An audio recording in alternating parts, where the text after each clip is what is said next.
troisième cours sur la D23, on poursuit notre tour des annonces, mais cette fois-ci on va quitter un petit peu l'univers Disney pour voyager dans une galaxie très très lointaine, et un peu à New York aussi. Aujourd'hui on parle de Star Wars et de Marvel.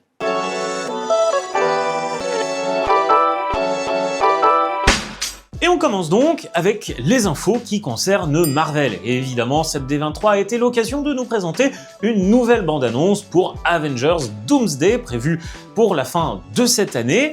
Et quelques nouveaux noms ont fait leur apparition au casting, des noms qui feront probablement plaisir aux fans des X-Men, à savoir Hugh Jackman et Ryan Reynolds. Mais c'est pas tout, puisque la D23 était aussi l'occasion pour Marvel de nous présenter tous les acteurs de son soft reboot des X-Men nouvelle génération, dont on avait eu quand même quelques indices dans le dernier film Spider-Man sorti.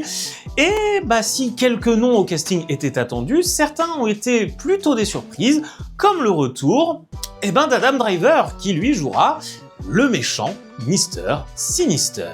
Enfin, côté série Marvel, on a eu la date de sortie de Vision Quest et c'est prévu pour le 14 octobre de cette année sur Disney+. Et du côté de Star Wars? Un film et une série. Côté long métrage donc, Star Wars Starfighter, film réalisé par Shawn Levy et avec Ryan Gosling en guest star. Alors on a eu quelques images, mais surtout une date de sortie, le 28 mai 2027. Le film, lui, prendra place de manière assez indépendante dans l'univers Star Wars et devrait explorer une époque qui n'a pas encore été trop montrée sur grand écran.